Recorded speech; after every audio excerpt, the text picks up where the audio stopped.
Carissimi tutti, Sawabona. Le docteur Rondoredot depuis le beffroi du palais communal de Conseillon. La vidéo d'aujourd'hui vous est offerte par Willy. Étant donné qu'il n'a pas suggéré de thème à affronter, j'ai jugé bon de faire une vidéo unscripted dans laquelle je voudrais rappeler, vu que ça fait quand même un bout de temps justement que nous n'avons pas eu l'occasion de parler de MGTOW ou psychologie sociale du génisme, et aussi vu que nous sommes dans une période qui est celle des fêtes de fin d'année. Il s'agirait donc de rappeler aux jeunes hommes, aux jeunes personnes, qu'en fait les choses n'ont pas encore changé. Il n'a pas passé beaucoup de temps, bien entendu. Il se trouve que les gynophores continuent d'être incapables de vous aimer. Et il est d'autant plus important de le rappeler précisément dans cette période parce que, vu la frénésie qui caractérise justement les fêtes de fin d'année, très souvent c'est la bonne période pour se fiancer, c'est la bonne période pour faire le grand pas, pour demander sa main, question d'être romantique, des trucs comme ça. Mes chers amis, si parmi vous il y en a qui avaient l'intention de s'agenouiller devant une gynophore la nuit du réveillon, le 31, comme poussé par un élan de romantisme, je voudrais vous signaler, vous êtes encore à temps, vous pouvez encore changer d'avis. Car ce serait probablement l'une des plus grosses erreurs de votre vie. Vous croyez certes que cette personne-là vous aime, mais il n'en est pas ainsi. L'amour que vous croyez voir dans ses yeux n'est que le reflet de celui qu'elle peut remarquer dans les vôtres. Ce n'est qu'un reflet, ce n'est que de l'illusion. Elle ne vous aime pas, et il y a même de fortes chances que plus vous lui déclarez votre flamme, et moins elle éprouve de l'affection à votre égard, si tant est qu'elle en avait déjà. Donc vous pouvez carrément exclure la possibilité de l'amour, d'un éventuel amour de sa part à votre égard. Vous êtes vraiment encore à temps. Évaluez vraiment, posez-vous la question, demandez-vous pourquoi voulez-vous prendre cette gynophore en mariage. Est-ce pour lui faire plaisir ou alors c'est parce que vous avez jugé qu'il était nécessaire de prendre femme? Ce qui en fait est peu probable parce que on ne saurait vraiment parler d'une nécessité. En réalité, lorsqu'un homme vous dit qu'il était nécessaire qu'il prie femme, c'est en général les hormones dans son cerveau qui parlent, c'est l'ébriété de l'amour qu'il éprouve à l'égard de cette personne-là. Il n'est pas lucide à ce moment-là. Vous ne sauriez affirmer qu'il était nécessaire de prendre femme. Il était nécessaire de prendre femme en étant lucide. Parce que toute personne lucide se rend très vite compte que justement, cette personne qui est à ses côtés, dans le fond, ne l'aime pas. Que cette personne-là ne reste dans les parages, ou bien ne lui permet de rester dans les parages que parce qu'il fait des choses pour elle, parce qu'il lui est utile. Les gynophores utilisent les hommes. Arthur Schopenhauer, dont j'aurai bientôt l'occasion de publier l'un de ses travaux très intéressants que je suis en train de mettre en audio, il disait qu'en fait, dans les esprits des femmes, et c'est quelque chose que chacun de nous peut vérifier, dans les esprits des gynophores, elles croient, consciemment ou pas, elles croient vraiment que les hommes, les androphores, sont là pour faire du fric qu'elles ont le devoir de dépenser. Le devoir, carrément, quoi. Évidemment, ça, à une époque où elles ont crié qu'ils voulaient entendre qu'elles valaient autant que les hommes à tous les degrés, même d'un point de vue purement physique, c'est plutôt paradoxal, c'est du parasitisme. Pour quelle bonne raison devrait-elle avoir pour rôle, pour fonction de dépenser du fric gagné par les hommes? En théorie, elle devrait pouvoir, aujourd'hui, à ce moment historique, elle devrait pouvoir gagner leur argent, leur fric. Et le fait, c'est quoi? C'est que vous trouverez justement certaines féministes, particulièrement celles qui sont sous les feux des projecteurs dans les médias, qui soutiendront, se basant exclusivement sur leur cas, ou bien le cas de leur caste, qu'en fait, aujourd'hui, les femmes réussissent à se faire une vie elles n'ont pas besoin des hommes. Et pourtant, celles qui réussissent à ne pas avoir besoin des hommes, ou au mieux encore à vendre l'illusion qu'elles n'ont pas besoin des hommes, c'est un petit nombre, c'est une petite caste de privilégiés. La grande majorité des femmes dehors, là, vivent aux dépens des hommes. Qu'il s'agisse d'un père, et c'est légitime, ou d'un frère, d'un cousin, là c'est un peu moins légitime, d'un mari, là c'est encore moins légitime, au pire encore juste comme ça d'un petit ami. C'est complètement illégitime. Elles devraient pouvoir gagner elles-mêmes leur pain. Mais non, dans leur esprit, il faut que l'homme dépense du fric pour elles. Donc, mes chers amis, êtes-vous si sûr de vouloir demander cette personne en mariage? Avec les fêtes, avec la joie l'enthousiasme qui caractérise en général cette période, on a vite fait une bêtise. On a très vite fait une bêtise, sans avoir pris le temps justement d'évaluer quelles en seraient les conséquences. Elle ne vous aime pas. Elle ne vous aime pas. À considérer même que vous soyez prêt, que vous ayez déjà un certain statut. Déjà, il faudrait considérer que la plupart des hommes aujourd'hui, disons, croient qu'être prêt pour le mariage, c'est avoir par exemple déjà une situation dans le sens un boulot stable et peut-être une maison, évidemment prise à crédit. Et c'est ça la stabilité. Non, non, non, non. Ce que j'entends par avoir de la stabilité, c'est d'avoir un boulot fixe, cela va sans dire, de n'avoir pas de dettes, mais alors pas du tout, sinon des dettes vraiment mineures que vous pouvez solder au bout de 3-4 mois, un semestre au trop. Et le plus important encore, d'avoir à votre disposition un patrimoine occulte. Un patrimoine occulte, dans le sens que vous êtes la seule personne à en avoir conscience, ou tout au plus un frère justement qui s'en chargerait juste au cas où. Parler de patrimoine occulte, c'est spécialement en référence à votre compagne ou bien à votre petit ami qui justement ne doit pas être au courant de cette disponibilité de fric, parce que vous imaginez bien, considérant ce que les propos de Schopenhauer que je citais tout à l'heure, c'est-à-dire la tendance qu'elles ont à croire qu'elles sont faites pour dépenser le fric gagné par les hommes, lorsqu'elles sont au courant d'un tel patrimoine, ce n'est que spontanément qu'elles trouveront une excuse pour que vous claquiez de ce fric. À quelle fin? Pour acheter un nouveau sofa, pour l'amener à un dîner romantique. Bref, nul n'est besoin de donner des exemples.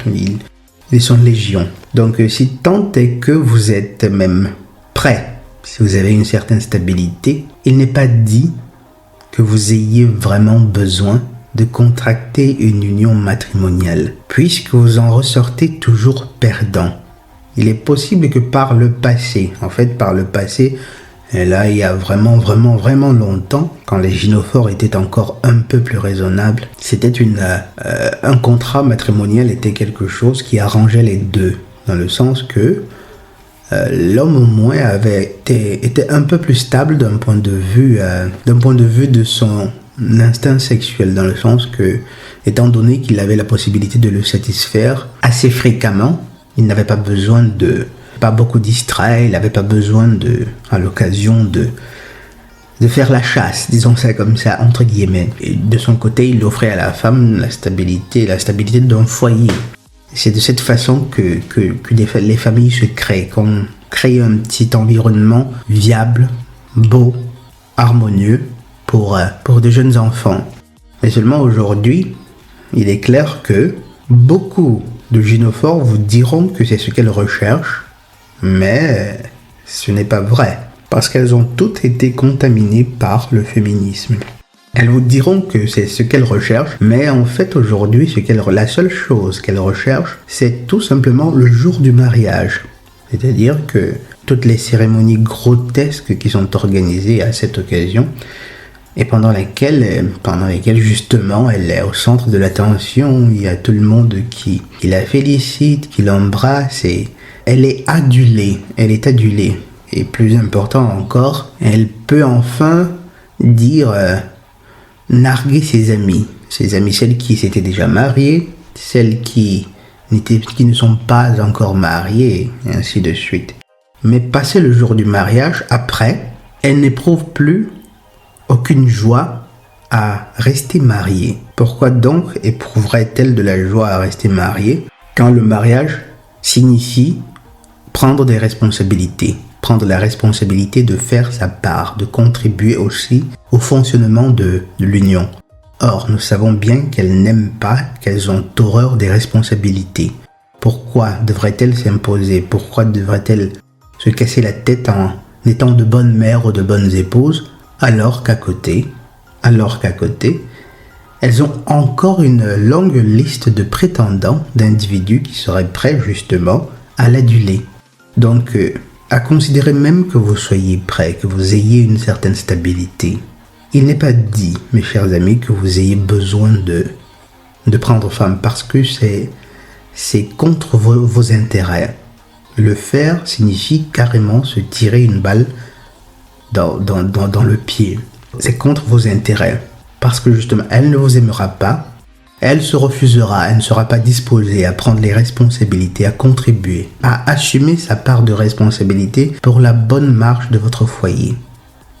Déjà, ces deux raisons en elles-mêmes sont suffisantes, chacune prise seule, pour vous dissuader complètement de commettre une telle erreur. Un autre fait intéressant, c'est que lorsque vous imaginez que, à l'occasion des fêtes de fin d'année, une fois de plus, tout le monde le fait. On envoie des messages aux personnes qui nous sont chères, à la famille, aux amis. On envoie des messages pour faire ses vœux. Maintenant, imaginez que, et là c'est même une certitude, que dans la longue liste de ces destinataires à elle, il y a sans aucun doute au moins 2, et parfois même 5 à 10 hommes qui sont comme des réservistes. Des personnes qui sont sur le banc de touche, avec lesquelles elle reste en contact, juste au cas où. Normalement, quand on dit juste au cas où, c'est pour anticiper d'une certaine façon les éventualités sur lesquelles on n'a pas de contrôle, les imprévus. Mais le juste au cas où des gynophores, dans cette dynamique-ci, c'est des juste au cas où qui peuvent carrément être induits, qui peuvent être déterminés. De quelle façon, vous me poserez la question? C'est assez simple. Elle conserve ses numéros, elle maintient le contact avec ces personnes. Et puis après, au bout d'1 mois, de 2 mois, vous faites quoi?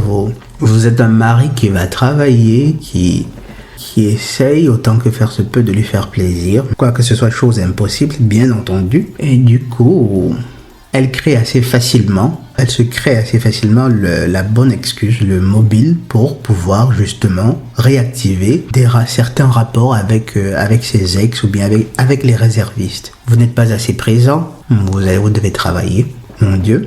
Ou bien vous êtes trop présent, ou alors vous n'êtes pas assez romantique. Les excuses ne manquent pas. Donc en fait, les signes sont déjà là. Les signes d'une future cocufication sont déjà là. Et dites-vous bien que si vous aviez la possibilité si vous êtes l'une de ces personnes qui aiment les décharges d'adrénaline sur une longue période, si vous prenez la liste des messages des destinataires de votre fiancé, de votre petite amie, et que vous la conserviez, au bout de 2 ans, vous verrez que l'amant qu'elle aura choisi, bien, vous vous rendrez compte qu'il y a l'une de ces personnes dans cette liste-là qui sera un peu plus proche d'elle, qui sera un ami, quelqu'un comme ça qu'elle fréquente juste dans le cadre professionnel. Et et qu'elle va parfois voir, mais simplement comme ça, juste par amitié. Évidemment, mes chers amis, évidemment, vous ne croyez tout de même pas que même si, quoi que soit ce qu'il se passe lorsqu'elle va voir ces amitiés-là, ces amis-là, ces collègues-là, quoi que soit ce qui se passe, même si elle commettait quelque chose, quelques bêtises, vous ne croyez tout de même pas qu'elle viendrait vous en parler. Certainement pas. Nous savons à quel point elles ont la capacité d'être insensibles, d'être indifférente au sentiment de culpabilité qu'on peut avoir lorsqu'on a offensé profondément quelqu'un qu'on dit aimer, quelqu'un qui nous est proche. Bref, mes chers amis, cette vidéo ne devrait pas être trop longue, mais je voudrais que vous y réfléchissiez sérieusement. Les choses n'ont pas changé, elles ne nous aiment toujours pas. En fait, lorsque je dis que les choses n'ont pas changé, c'est une façon de parler, bien entendu, parce que ce serait justifié s'il était passé une longue période de temps au bout de laquelle on s'attendrait à ce que les choses aient vraiment changé. Mais il ne s'est pas écoulé une longue période de temps. Donc, elle ne nous aime toujours pas, et lorsque vous décidez justement de demander sa main, vous espérez, vous croyez que une fois marié, vous croyez que vous êtes sur le point d'entrer dans le bonheur. Le bonheur pour un homme ici pouvant être défini comme une personne à ses côtés justement avec laquelle il va développer une relation fusionnelle qui leur donnera l'opportunité de créer une famille et bla bla bla bla bla. Carissimo, buonanotte, disent les Italiens. Vous pouvez toujours courir, À partir du moment justement où elle obtient ce qu'elle veut, c'est-à-dire le statut de femme mariée, elle se sent absolument libre de recommencer ses études d'anatomie du piquet.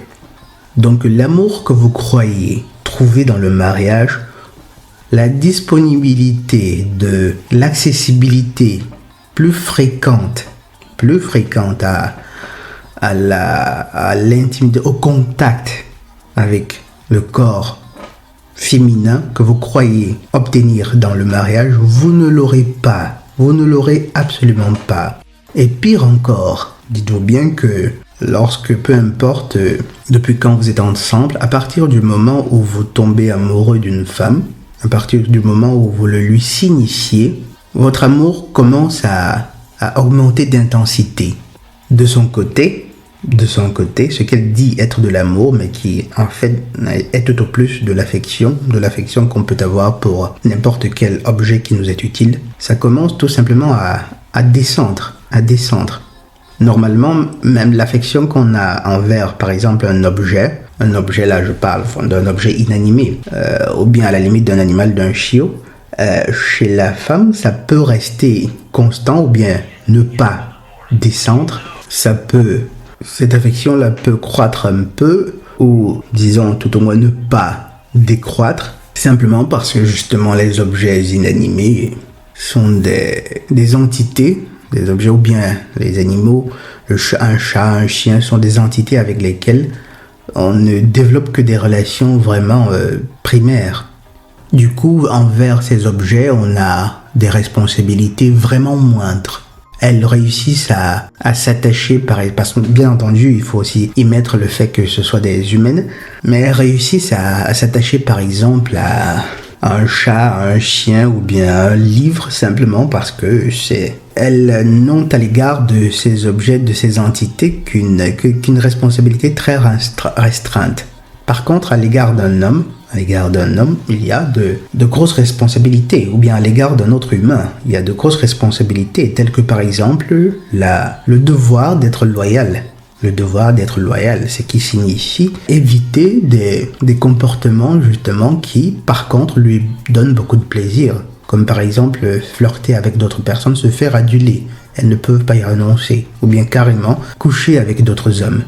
Contrairement à ce qu'on croit, peut-être que ce n'était pas le cas par le passé, mais aujourd'hui, dites-vous bien que, quoique l'instinct de l'homme soit plus puissant que celui de la femme, l'instinct sexuel, elle vous trompe de loin plus que vous ne les trompez. Les femmes trahissent de loin plus que les hommes, mais alors de très très loin, mes chers amis, de très très loin. Donc, à partir du moment où vous tombez amoureux d'elle, votre amour ne cesse de croître. Tandis que de son côté, déjà qu'il n'y a jamais eu de l'amour, tout au plus de l'affection, mais même cette affection-là décroît jusqu'au moment où elle commencera à avoir carrément du mépris à votre égard. Et ce n'est pas quelque chose de beau, ce n'est pas une belle prospective. Vous n'avez pas besoin de vous imposer à un tel tourment, mes chers amis. Puisque de toute façon, vous ne trouverez pas, vous n'obtiendrez pas ce que vous croyez pouvoir obtenir avec le mariage. Absolument pas. Ni de l'amour, ni une disponibilité perpétuelle de contact intime, ni même la loyauté indéfectible d'une autre personne, d'un autre être. Vous n'obtiendrez rien de cela.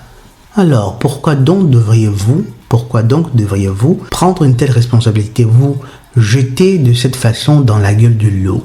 Pourquoi? Je crois, modestement et sincèrement, qu'en réalité, il est de loin préférable que vous profitiez de la puissance de votre instinct sexuel pour faire de vous-même des hommes puissants, pour vous transformer, pour vous améliorer, et non pour devenir un chien battu.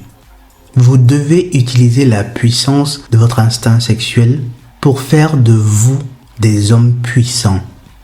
Vous devez utiliser la puissance de votre instinct sexuel pour faire de vous des hommes puissants. Des hommes puissants qui, au besoin, si possible, mettent cette puissance justement au service d'idéaux nobles, au service de l'éternel, je dirais. La justice, l'amour, l'équité, la vertu. La puissance de votre instinct sexuel sert à ça. Vous devez la sublimer. La sublimer pour vous améliorer comme personne. Pour manifester davantage le bien. Et non pour devenir des chiens battus. Vous savez, ce passage des Saintes Écritures, dans le livre de l'Apocalypse, où il est dit que n'entreront dans le royaume de l'Éternel, là je paraphrase, il est possible que ce ne soit pas exactement cela, mais l'idée générale est que n'y seront pas admis, ne connaîtront pas le salut, ces hommes qui se seront defiled. Quel est le terme en français? Ça me vient en anglais. The men who would have not defiled with women. Les hommes qui ne se seraient pas avilis avec des femmes. En fait, beaucoup de personnes, y compris le clergé d'ailleurs, interprètent ce passage comme étant le fait, par exemple, interprètent le fait de s'avilir comme simplement avoir des relations sexuelles. Or, c'est carrément un autre sujet pour un autre jour, mais en réalité, ça n'a pas de sens, ça n'aurait pas de sens que de dire que avoir des relations sexuelles avec une femme serait s'avilir, signifierait pour un homme s'avilir. Au contraire, s'avilir signifie se réfère à ces hommes-là qui pourraient pourtant tant de choses, mais qui finissent par devenir des chiens battus parce qu'ils ont été incapables de sublimer leur instinct sexuel, parce qu'ils ont été incapables de se passer de ce qu'on appelle le mariage. Et c'est quelque chose de... Lorsque vous y pensez, lorsque vous y réfléchissez, c'est à la fois effrayant, ahurissant de voir à quel point justement la plupart des hommes réussissent justement à se faire piéger par un contrat dans lequel vous êtes en tout et pour tout perdant, en tout et pour tout. Alors que par opposition à ça, juste à côté, vous avez la possibilité d'être gagnant à 100%.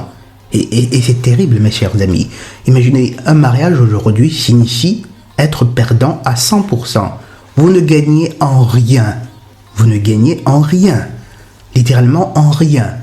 Certains diront, en fait, je voudrais créer une famille, ici, aujourd'hui, Dieu seul sait combien, justement, il est de loin préférable de créer une famille sans nécessairement passer devant monsieur le maire, quoique vous ayez toujours la possibilité justement de vous présenter devant l'Éternel, mais sans ces cérémonies justement qui servent surtout à dire au monde que ben voilà, je viens de passer un anneau d'asservissement. Vous êtes perdant en tout. Vous êtes perdant en tout. Et l'excuse justement des enfants, ben, n'est qu'un prétexte. Par contre, à côté de ça, vous avez la possibilité qui vous est offerte justement de ne pas vous marier et qui, en réalité, ne signifie pas que vous n'aurez pas de sexe. Au contraire, au contraire, au contraire, mes chers amis, bien au contraire. Là, pas besoin de développer, pas besoin de développer, pas besoin de développer. Mais en plus de cela, vous avez encore davantage les moyens, tant financiers que psychologiques, de manifester le bien, Et c'est en cela que la Bible parle de certains hommes qui ne pourront pas entrer dans le royaume du Père, c'est-à-dire ces hommes-là qui se seront avilis avec les femmes, ces hommes-là qui auront cessé de rechercher le bien, ces hommes qui auront cessé de rechercher le bien, qui auront renoncé à manifester le bien simplement parce qu'ils se seront asservis à des femmes. Parce que par faiblesse, ils auront choisi de se mettre au service d'un être qui non seulement n'a pas le même potentiel à manifester le bien, mais pire encore, n'a même pas la volonté de le faire, d'essayer de le faire, n'a même pas la volonté d'essayer de le faire. Ce sont ces hommes-là qui s'avilissent chaque jour. Et si, en ces fêtes de fin d'année, vous avez l'intention de vous agenouiller, déjà la symbolique est assez parlante, si vous avez l'intention de vous agenouiller devant une gynophore pour lui demander sa main, après avoir probablement claqué les économies d'une année pour acheter un caillou précieux. Même si ce caillou, avec de l'argent qui aurait pu vous permettre d'acquérir du matériel pour créer une chaîne YouTube, qui aurait pu vous permettre de donner un coup de main, pour minime qu'il fût, pour moindre qu'il fût, un coup de main à un sans-abri. Du fric qui aurait pu vous permettre justement de donner un coup de main à un frère, une sœur, un cousin, à faire le bien. Après avoir claqué ce fric pour acheter un caillou qui est carrément, dont la dureté et la beauté sont carrément inversement proportionnelles au sentiment que vous croyez pouvoir déclencher chez la personne qui le reçoit à votre égard. Là, c'est une jolie formule. Je crois que je devrais y travailler pour faire une autre vidéo un peu plus élaborée.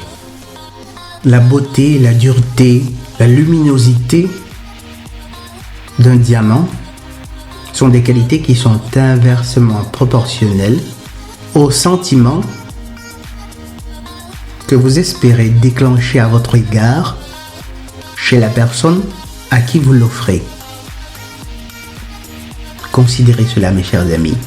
Considérez cela. Et si vous aviez l'intention de demander sa main, de commencer à vous avilir de cette façon, ou bien de confirmer ainsi votre avilissement, vous êtes encore à temps. Vous êtes encore à temps pour changer d'avis, pour changer de cap. Le docteur Rando Redotto, depuis le beffroi du palais communal de Conseillon, Sawa Bona.